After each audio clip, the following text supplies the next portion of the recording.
बिस्मिल्लाहिर्रहमानिर्रहीम। अस्सलाम वालेकुम डियर स्टूडेंट्स। उम्मीद है आप कम्युनिटी डेवलपमेंट के इन लेक्चर्स को एंजॉय कर रहे होंगे, आपको समझने में आसानी हो रही होगी, क्योंकि इनमें से बहुत सी चीज़ों का ताल्लुक जो है हमारी रोज़मर्रा की ज़िंदगी से है, हमारी अपनी ज़िंदगियों से है।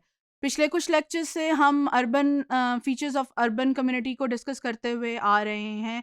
आज जो हम फीचर डिस्कस करने जा रहे हैं अर्बन कम्युनिटी का, वो क्लास एक्सट्रीम्स हैं। ये तो आप लोग जो लोग शहरों में रहते हैं वो ख़ुद भी जानते होंगे कि शहरों के अंदर अर्बन कम्युनिटी में क्लास एक्सट्रीम्स पाई जाती हैं, जहाँ पर आपको एक तरफ बहुत बड़े बड़े ऊंचे बंगले नज़र आते हैं, तो वहाँ पर दूसरी तरफ आपको झोंपड़पट्टी नज़र आती है, लोगों के कच्चे घर भी नज़र आते हैं, लोगों के कपड़ों से बने हुए, जो टाट से बने हुए घर भी नज़र आते हैं, जहाँ पर एक वक्त आपको ये नज़र आता है कि लोग बड़े-बड़े रेस्टोरेंट्स में खाना खाते हुए नज़र आते हैं। वहाँ आपको ये भी नज़र आता है कि यहाँ पर लोगों को 2 वक़्त की रोटी भी मुयस्सर नहीं है। जहाँ पर आपको लोगों के जानवरों को, पेट्स को भी जो है वो अच्छी खुराक अवेलेबल है, वहाँ आप सड़कों पर निकल कर देखते हैं कि यहाँ लोगों के बच्चों को भी अच्छी पेट भरकर खाना नसीब नहीं होता। तो ये एक बहुत बड़ा कैरेक्टरिस्टिक है अर्बन लाइफ़ का, कि यहाँ क्लासेस जो हैं वो पाई जाती हैं। यहाँ दोनों एक्सट्रीम, वेरी हाई क्लास और वेरी लोअर क्लास भी पाई जाती है। Extreme class extremes characterize the city, a town and a city house the richest as well as the poorest people. In the city, the slums of poor exist alongside the bungalows. बिल्कुल यही बात जो मैं भी बता रही थी आपको, कि आपके बड़े बड़े बंगलों के पास आपको ये पिछली तरफ और लोगों की छोटी छोटी झुग्गियां भी नजर आती हैं. The most civilized mode of behavior as well as the worst racketeering are found is in the city. आपको शहरों के अंदर most sophisticated, most nicest behaviours भी पाए जाते हैं, और शहरों के अंदर आपको जो है बहुत ज़्यादा बुरे बिहेवियर्स भी मिलते हैं। तो हर किस्म की एक्सट्रीम जो है आपको शहरों के अंदर मिलती है, लेकिन बहुत जो ज़्यादा अफसोस इस चीज़ पे होता है कि ये जो क्लास में हमने अपने आप को डिवाइड किया हुआ है शहरों के अंदर, लोअर क्लास, अपर क्लास और मिडिल क्लास, ये बहुत तकलीफ देती है कि जहाँ एक तरफ आप ज़िंदगी की तमाम लग्जरीज़ को एंजॉय कर रहे हैं, और इवन कि आपके पेट्स भी उन चीज़ों को एंजॉय कर रहे हैं, वहाँ पर वहाँ वो लोग भी हैं जो ज़िंदगी की बेसिक ज़रूरियात को भी पूरा नहीं कर पा रहे हैं, और उसके लिए वो दूसरों के मोहताज हैं। ऑक्यूपेशंस, गाँव की ज़िंदगी की जब हम बात कर रहे थे, तो हमने ये कहा था कि गाँव का जो मेन प्रोफ़ेशन है वो एग्रीकल्चर है, या एग्रीकल्चर रिलेटेड एक्टिविटीज़ हैं। या किसी एक लेक्चर में हमने ये भी डिस्कस किया था कि कॉटेज इंडस्ट्री, जो दूसरा एक प्रोफ़ेशन वहाँ समझा जाता है, वो कॉटेज इंडस्ट्री का है। इसके बरअक्स बिल्कुल शहरों में there are variety of occupation. शहर आपको बहुत डिफरेंट किस्म के ऑक्यूपेशन आपकी ज़रूरत के मुताबिक प्रोवाइड करते हैं। In the urban areas, the major occupations are industrial, administrative, and profession in nature. Division of labor and occupational specialization are very much common in towns, cities, and metropolitans. कि यहाँ पर main जो source है ज़राए माश जो है, आपका profession जो है वो इंडस्ट्री होती है। इंडस्ट्री के साथ जो ऑफिस वर्क होता है, एडमिनिस्ट्रेटिव काम होते हैं। लेकिन शहरों की एक खसूसियत ये है कि ये तमाम लोगों को अपने अंदर समो लेता है, यानी आप जिस किस्म का काम करना चाहते हैं, शहरों की ये खसूसियत है कि वो आपको वो काम करने की अपॉर्चुनिटी प्रोवाइड करती है, अगर आप काम करना चाहते हैं। सो आपको डिफरेंट किस्म की ऑक्यूपेशंस जो हैं यहाँ पर अवेलेबल होते हैं। System of interaction. System of interaction is again an important feature of a urban community.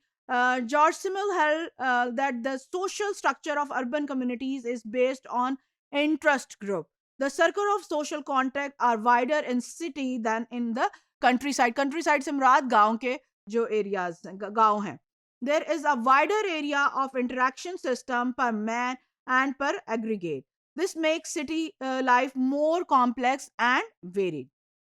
The city life is characterized by the predominance of secondary contacts, impersonal, causal and short-lived relationship. हम इस चीज पे पहले भी बात कर चुके हैं कि शहरों के जो रिलेशनशिप हैं वो अपनी वेलफेयर की बेस के ऊपर हैं, या आपके मतलब के ऊपर हैं, या काम के ऊपर है। आपके सर्कल्स जो हैं वो बेस करते हैं आपकी ज़रूरियात के ऊपर, आपकी काम के ऊपर।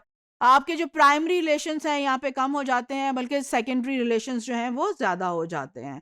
Man at any rate, man in the street virtually loves his identity being treated as a number having certain addresses. Formalities of relationship, गांव की जिंदगी में कोई फॉर्मेलिटी नहीं होती। गांव की जिंदगी में जो है सब लोग एक दूसरे के साथ अपनापन का मुजाहरा करते हैं, जबकि शहरों की जिंदगी जो है, जो रिलेशनशिप्स हैं, जो रिलेशन है वो फॉर्मल रिलेशनशिप है। There is a formality in the relationship of the people. In urban social life relations are not intimate and kinship based. Most routine social contact in cities are impersonal and segmented. Formal politeness take the place of genuine friendliness. This is very important. हम एक दूसरे के साथ polite हैं, हम एक दूसरे के साथ अच्छा बोलते हैं, ये हमारे प्रोफेशन की जरूरत है, ये हमारे प्रोफेशन की डिमांड है। लेकिन जो अंदर से जो एक फ्रेंडलीनेस थी, दूसरों के लिए जो एक मोहब्बत थी, वो अब जो है शहरों में खत्म होती जा रही है। वो एक गांव का आंसर था, शहरों से उसका फुकदान होता हुआ जाता है। आपकी पोलाइटनेस दूसरों के लिए, आपकी जो महज़्ज़ब है, वो आप जो शो करते हैं, वो बेस करती है आपके प्रोफेशन के ऊपर, आपके काम के ऊपर। उसने जगह ले ली है, उस पोलाइटनेस ने, जो फॉर्मल पोलाइटनेस ने, उसने आपके फ्रेंडली नेचर की जगह ले ली है। सो आपका जो रिलेशनशिप है दूसरों के साथ, वो एक फॉर्मल रिलेशनशिप है। The impersonality of urban life is a necessary and convenient way of urban living. Social distancing, शहर बहुत ज्यादा गुंजान है, लेकिन यहाँ पर रहने वाले एक दूसरे से बहुत दूर हैं। City people are physically crowded but socially distant. Social distance is a product of anonymity, impersonality, and heterogeneity. Occupational differences may be even more important source of social distance. बहुत से ऐसे लोग, बहुत से ऐसे जो सालों साल जो है एक दूसरे के हमसायों में रहते हैं, लेकिन उनको पता ही नहीं चलता कि उनके हमसाये में कौन रहता है और कौन नहीं। शहर की जिंदगी बहुत ज्यादा बिजी है, सब अपने अपने बिजी कामों में मसरूफ हैं, जिसकी वजह से वो बेशक एक एक गुंजान इबाद इलाके में रह रहे हैं, लेकिन सोशली वो लोगों से बहुत डिस्टेंस के ऊपर हैं। हम मेंटली एक दूसरे से बहुत दूर, हमारे रिश्ते नाते जो हैं वो हमारे मतलब के ऊपर। In urban communities, social responses are incomplete and half-hearted. There is a utter lack of personal involvement in affair of others. पहले भी बता चुकी हूँ कि हम सिर्फ उस वक्त ही दूसरों के कामों में शहरों में इंटरफेयर करते हैं जब कोई हमें इनवाइट करता है अब इंटरफेयर करने के लिए, या हमारा कोई अपना पर्सनल मकसद होता है। अदरवाइज शहरों में लोग इतने सोशल डिस्टेंस के ऊपर हैं कि उन्हें अपने साथ घर रहने वालों के घरों में क्या हो रहा है उसका भी पता नहीं चलता। तो ये था आज का लेक्चर, जिसमें हमने बहुत सी छोटी छोटी चीजों को डिस्कस किया है। Thank you very much.